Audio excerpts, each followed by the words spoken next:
И от мен да знаеш, че мъжете срещнати на щанда за месо не струват нищо пред тези срещнати в салона за коли.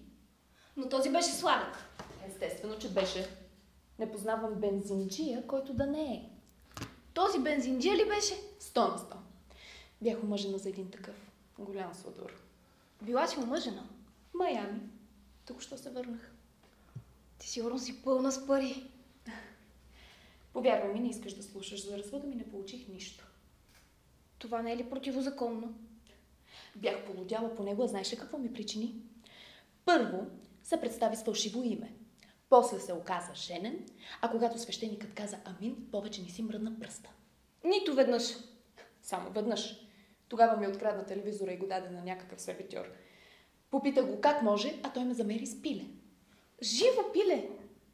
Не, печено и пълнено с ориз. Не, това изобщо не звучи като мой тип, не. Следният път, когато го видях, слязох от колата и повече не се върнах. Не мога да повярвам, че искаш пак да се омъжиш.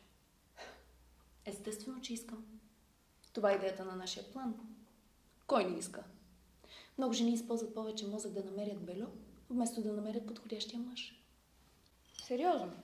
Мерят с главите си, а не с сърцата си. Схванах. А каква беше идеята на нашия план? Идеята е следната. Ако можеш да избираш, за какъв ще се омъжиш? За беден или за богат?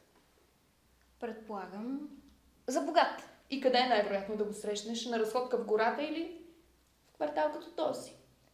Ами... в квартал като този и в кооперация като нашата. Това е идеята. И двете работим, затова ще съберем всички спестени пари и ще уредим тая сватбена авантюра. Схванах, да. Имаме адрес. Имаме среда. Имаме мъже от класа. И не излизаме с никой, който не печели по-малко от 1 милион на година. Не съм чувала нещо по-умно. Значи, за да хванеш мишка, залагаш капан за мишки. Точно така. А за да хванеш мечка... Залагаш капан за мечка.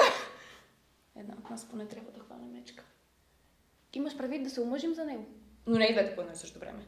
Да, точно така. Защото ако не се омъжиш, не си го хванала ти, а той теб. Още от малко момиченце имам една мечта. Да се омъж за милионер. Знаеш ли за кого бих се омъжила? За кого?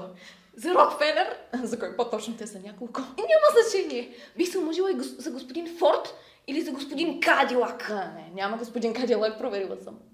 А има ли господин Шел? Не. Но може за някой богат махараджа. Може за 3 такива. Мисли за всички диаманти и рубини. Те имат и слонове.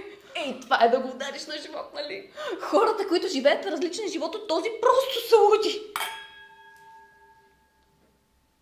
Кой ще плати за наемът? Ужасно е висок.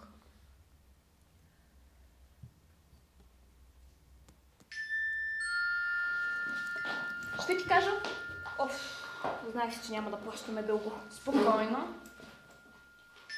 Аз ще отворя, ти отвори другата бутилка.